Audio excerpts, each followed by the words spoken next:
Maître vulgarisateur, il explique et communique l'inexplicable. Mario Dumont. De la musique aux oreilles.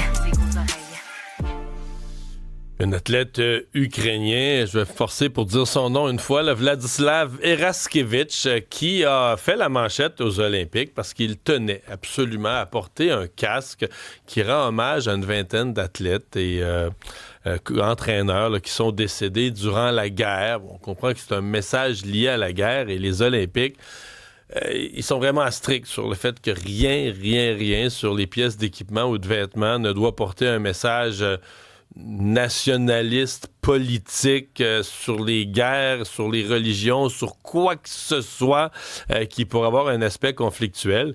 Et donc, ils l'ont, par son refus d'enlever ce casque, ils ont disqualifié cet athlète ukrainien, en skeleton.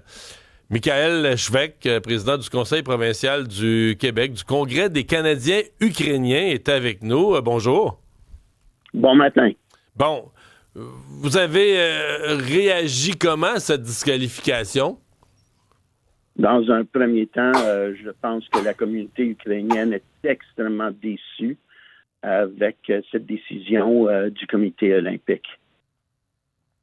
Parce que, pour vous, c'était un geste légitime? Oh, absolument. Ce qu'on sait, c'est que la règle 50 interdit la propagande politique, religieuse ou raciale. Et ce casque, d'après nous, ne la viole pas.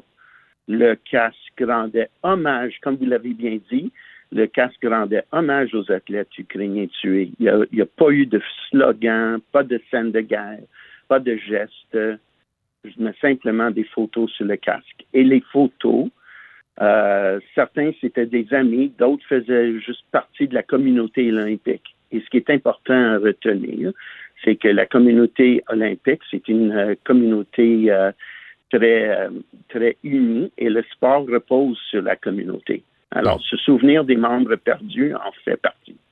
Vous avez vu l'argumentaire du Comité international olympique. Ce qu'il dit, c'est qu'il y a tellement sur Terre de conflits régionaux, de peuples qui se disent opprimés par le voisin, de guerres, même des guerres qu'on connaît moins à l'échelle locale. S'ils commencent ça, ça va être des dizaines et des dizaines d'athlètes qui vont porter toutes sortes de symboles, puis ça va virer au bordel, là. Ça va devenir une espèce de parade politique. Vous n'êtes pas sensible à leur argument, au fait qu'il faut garder ça zéro symbole? On comprend l'argument. On est déçu avec cette décision parce que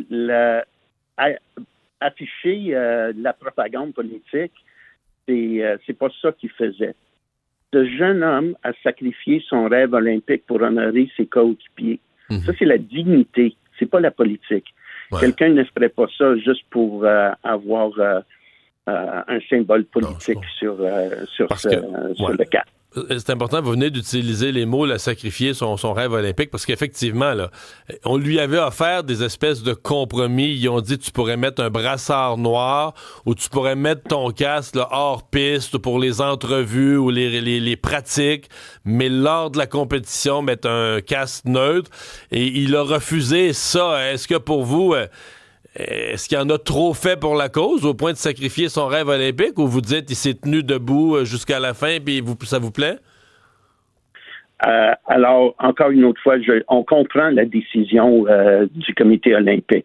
Sauf que, d'après ce jeune homme, c'est la dignité, c'est pas la politique. Alors, lui, ce n'était pas un geste politique. Si le comité olympique trouve qu'il y a il va y avoir trop de ça dans les Olympiques à venir. C'est leur décision. On comprend les décisions. Mais la guerre est politique. La mort ne l'est pas. Alors, se souvenir, c'est la dignité humaine. Et c'est ça qu'il faisait. Il n'y avait pas de geste politique.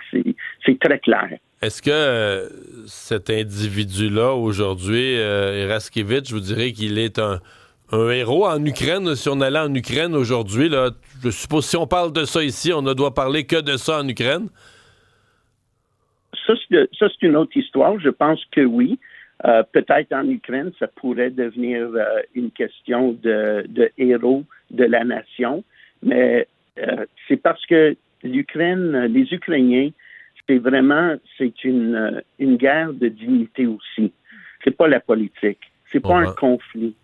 Ils sont en train de défendre leur nation et ceux qui ont perdu leur vie, de se souvenir d'eux, c'est pas un geste politique, c'est la dignité envers eux. Il y a le président ukrainien, Volodymyr Zelensky, justement, qui a accusé le comité de faire le jeu de la Russie. Là. Lui, il est allé de cette déclaration-là quand même. Là. Donc, ça devient en quelque sorte un peu politique, non?